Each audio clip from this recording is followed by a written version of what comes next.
씨앗을 심어요. 사랑하는 친구들, 말씀 씨앗 시간이에요.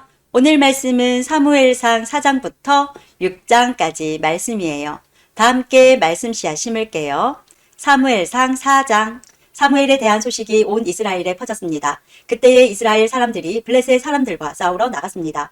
이스라엘 사람들은 에베네셀에 진을 쳤고 블레셋 사람들은 아벡에 진을 쳤습니다. 블레셋 사람들은 대형을 갖추어 이스라엘 사람들과 싸울 준비를 했습니다. 싸움이 시작되자 블레셋 사람들이 이스라엘 사람들을 물리쳐 이겼습니다. 블레셋 사람들은 이스라엘 군인 4,000명 가량을 죽였습니다. 그러자 나머지 이스라엘 군인들이 자기들 진으로 돌아갔습니다. 이스라엘의 장로들이 말했습니다. 어찌하여 여호와께서는 오늘 우리를 블레셋 사람들에게 지게 하셨을까? 여호와의 언약궤를 실로에서 이곳으로 가져오자. 그리고 그 언약궤를 우리 가운데 있게 하자. 그러면 하나님께서 우리를 원수에게서 구해 주실 것이다. 그리하여 이스라엘 백성은 실로에 사람을 보냈습니다. 그들은 만군의 여호와의 언약궤를 가지고 왔습니다. 엘리의 두 아들인 홈니와 비느하스도 하나님의 언약궤와 함께 있었습니다. 여호와의 언약궤가 진으로 들어오자 이스라엘 사람들은 모두 기뻐서 땅이 울릴 정도로 크게 소리를 질렀습니다. 블레셋 사람들이 이스라엘의 외치는 소리를 듣고 물었습니다. 히브리 사람들의 진에서 나는 이 소리는 도대체 무슨 소리인가? 블레셋 사람들은 여호와의 궤가 히브리 사람들의 진에 왔다는 것을 알게 되었습니다. 그들은 두려워하며 말했습니다. 신이 히브리 사람들의 진에 왔다. 큰일 났다. 전에는 이런 일이 없었다. 도대체 이 일을 어떻게 하면 좋으냐? 누가 우리를 이 강한 신에게서 구해줄 수 있을까? 이 신은 광야에서 이집트 사람들에게 온갖 괴로움을 주었던 바로 그 신이다.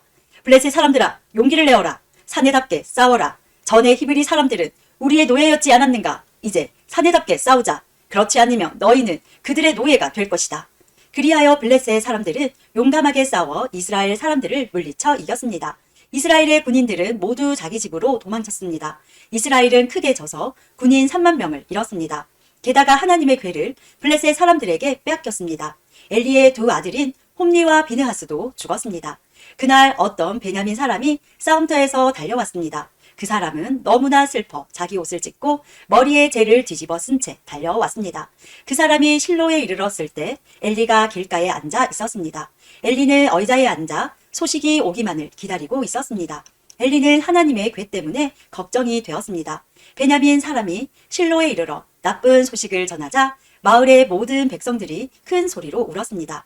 엘리는 그 우는 소리를 듣고 이게 무슨 소리냐 하고 물었습니다. 베냐민 사람이 엘리에게 달려와 사실대로 이야기했습니다. 엘리는 그때 98세였으며 앞을 보지 못했습니다. 베냐민 사람이 말했습니다. 저는 싸움터에서 왔습니다. 오늘 싸움터에서 도망쳐 나왔습니다. 엘리가 물었습니다. 여보게, 싸움은 어떻게 되었나? 베냐민 사람이 말했습니다. 이스라엘이 블레셋 사람들에게 져서 도망쳤습니다. 이스라엘 군대는 많은 군인을 잃었고 제사장의 두 아들도 죽었습니다. 그리고 하나님의 궤를 블레셋 사람들에게 뺏겼습니다. 베냐민 사람이 하나님의 궤 이야기를 하자 엘리는 의자 뒤로 나자빠졌습니다. 엘리는 문 옆으로 넘어지면서 목이 부러지고 말았습니다. 이는 나이가 많은 데다가 뚱뚱했기 때문이었습니다. 그렇게 엘리는 죽었습니다. 그는 40년 동안 이스라엘을 다스렸습니다. 엘리의 며느리인 비느하스의 아내가 임신하여 아기를 낳을 때가 다 되었습니다. 비느하스의 아내가 하나님의 궤를 빼앗겼다는 것과 자기 시아버지인 엘리와 자기 남편인 비느하스가 죽었다는 소식을 듣자 곧 그 여자에게 진통이 왔습니다. 그 여자는 몸을 구부리고 아이를 낳으려 했습니다. 아기 엄마는 죽어가고 있었습니다. 그때 아기 낳는 것을 도와주던 여자가 말했습니다. 걱정하지 말아요. 아들을 낳았어요. 비느하스의 아내는 정신이 없어 대답하지 못했습니다. 비느하스의 아내는 아기의 이름을 아가봇이라고 지어주며 영광이 이스라엘에게서 떠났도다 라고 말했습니다. 하나님의 궤를 빼앗겼고 자기 시아버지와 남편도 죽었기 때문이었습니다. 비느하스의 아내가 말을 했습니다. 하나님의 궤를 빼앗겼으니 영광이 이스라엘에게서 떠났도다. 5장. 블레셋 사람들은 하나님의 궤를 빼앗아 그것을 에베네셀에서 아스돗으로 가지고 갔습니다. 블레셋 사람들은 하나님의 궤를 다곤 신전에 가지고 가서 다곤 신상 곁에 두었습니다. 아스돗 백성이 이튿날 아침에 일찍 일어나 보니 다곤 신상이 얼굴을 땅에 대고 여호와의 궤 앞에 쓰러져 있었습니다. 그래서 아스돗 백성은 다곤 신상을 제자리에 다시 올려놓았습니다. 이튿날 아침 아스돗 백성이 잠에서 깨어 일어나 보니 다곤 신상이 또 땅에 쓰러져 있었습니다. 다곤은 여호와의 궤 앞에서 머리와 손이 부러져 몸통만 남은 채 문지방에 엎드려 있었습니다. 그래서 오늘날까지도 다곤의 제사장들과 아스돗의 다곤 신전에 들어가는 사람들은 그 문지방을 밟지 않습니다. 여호와께서는 아스돗과 그 이웃 백성에게 벌을 주셨습니다. 여호와께서는 피부에 종기가 나는 큰 고통을 그들에게 주셨습니다. 아스돗 백성은 그런 일이 일어나는 것을 보고 말했습니다. 이스라엘 신의 궤를 이곳에 둘 수 없다. 하나님이 우리와 우리의 신 다곤을 벌하고 있다. 아스돗 백성은 블레셋의 5 왕을 모이게 하고 말했습니다. 이스라엘 신의 궤를 어떻게 하면 좋겠습니까? 블레셋의 왕들이 대답했습니다. 이스라엘 신의 궤를 가드로 옮겨라. 그래서 블레셋 사람들은 이스라엘 신의 궤를 가드로 옮겼습니다.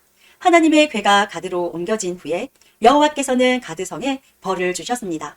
하나님은 가드의 늙은 사람과 젊은 사람 모두에게 고통을 주셨는데 그들의 피부에도 종기가 나기 시작했습니다. 그러자 블레셋 사람들이 하나님의 궤를 에그론으로 보냈습니다. 하나님의 궤가 에그론에 도착하자 에그론 사람들이 소리를 질렀습니다. 왜 이스라엘 신의 궤를 우리 성으로 가지고 오는 거요? 당신들은 우리와 우리 백성을 죽일 참이요? 에그론 백성은 블레셋의 왕들을 다 모이게 한 후에 그 왕들에게 말했습니다. 이스라엘 신의 궤를 원래 있던 자리로 보내시오. 그 하나님의 궤가 우리와 우리 백성을 죽이기 전에 빨리 그렇게 하시오. 그들은 매우 두려워했습니다. 왜냐하면 하나님이 그들을 너무나 무섭게 심판하셨기 때문입니다. 죽지 않고 살아남은 사람은 피부에 종기가 나서 괴로움을 당했습니다. 그래서 온 성읍이 하늘을 향하여 크게 울부짖었습니다. 6장. 블레셋 사람들은 여호와의 궤를 7달 동안 자기 땅에 두었습니다. 그 후 블레셋 사람들은 제사장과 점쟁이들을 불러서 물었습니다. 여호와의 궤를 어떻게 하면 좋겠소? 그것을 원래 있던 곳으로 돌려보낼 방법을 말해주시오. 제사장과 점쟁이들이 대답했습니다. 이스라엘 신의 궤를 돌려보낼 생각이라면 빈손으로 돌려보내지 마시오. 허물을 싣는 제사인 속건 제물과 함께 돌려보내시오. 그래야 여러분의 병이 나을 것이오. 그리고 그 결과를 통해 과연 하나님께서 여러분에게 벌을 내리셨는지도 알 수 있을 것이오. 블레셋 사람들이 물었습니다. 이스라엘의 하나님께 속건 제물로 무엇을 드리면 좋겠소? 제사장과 점쟁이들이 대답했습니다. 피부에 난 종기와 같은 모양으로 금종기 5개를 만드시오. 그리고 금지 5개도 만드시오. 금지와 금종기의 수는 블레셋 왕들의 수와 같아야 하오. 왜냐하면 똑같은 병이 여러분과 여러분의 왕에게 닥쳤기 때문이요. 이 나라를 망치고 있는 종기와 쥐의 모양을 만드시오. 그것을 이스라엘 신께 바치시오. 그리고 이스라엘 신께 영광을 돌리시오. 그러면 이스라엘 신이 여러분과 여러분의 신과 여러분의 땅에 벌 주시는 것을 멈추실 것이요. 이집트 백성과 파라오처럼 고집을 부리지 마시오. 하나님께서 이집트 백성에게 심하게 벌을 내리신 후에야 이집트 백성이 이스라엘 사람들을 나가게 한 것 아니었소? 여러분은 새 수레를 만드시오. 그리고 새끼를 낳은 지 얼마 안 된 젖소 2마리를 준비하시오. 그 젖소는 아직 멍에를 메어 본 적이 없는 것이어야 하오. 그 젖소들을 수레에 메고 새끼들은 집으로 돌려보내시오. 새끼들이 자기 어미를 따라가게 하지 마시오. 여호와의 궤를 수레에 올려놓으시오. 그리고 금종기와 금지들도 상자에 담아 궤 곁에 두시오. 그것들은 여러분의 죄를 용서받기 위하여 하나님께 드리는 속건 제물이요. 수레를 곧장 앞으로 나아가게 하시오. 그리고 수레를 지켜보시오. 만약 수레가 이스라엘 땅 베세메스 쪽으로 가면 우리에게 이 큰 병을 주신 분은 여호와가 확실하오. 그러나 만약 수레가 베세메스 쪽으로 가지 않으면 이스라엘의 하나님이 우리에게 벌을 주신 것이 아니라 우연히 우리가 병들게 된 것으로 보면 될 것이요. 블레셋 사람들은 제사장과 점쟁이들이 말한 대로 했습니다. 블레셋 사람들은 새끼를 낳은 지 얼마 안 된 젖소 2마리를 가지고 와서 수레에 메우고 그 새끼들은 집으로 돌려보냈습니다. 블레셋 사람들은 여호와의 궤를 수레에 올려놓고 금지와 금종기들이 든 상자도 수레에 올려놓았습니다. 그러자 소들은 베세메스 쪽으로 곧장 갔습니다. 오른쪽으로나 왼쪽으로 치우치지 않았습니다. 블레셋의 왕들은 소들의 뒤를 따라 베세메스의 경계까지 갔습니다. 그때 골짜기에서 밀을 베던 베세메스 사람들이 눈을 들어 여호와의 궤를 보았습니다. 여호와의 궤를 다시 보게 된 그들은 매우 기뻤습니다. 수레는 베세메스 사람인 여호수아의 밭으로 와서 큰 바위 곁에 멈추어 섰습니다. 베세메스 사람들은 수레의 나무를 잘라냈습니다. 그리고 소를 잡아서 주께 제물로 바쳤습니다. 레위 사람들은 여호와의 궤를 내려놓고 금지와 금종기가 든 상자도 내려놓았습니다. 레위 사람들은 그 2 상자를 큰 바위 위에 올려놓았습니다. 베세메스 백성은 그날 태워드리는 제물인 번제물과 희생제물을 여호와께 바쳤습니다.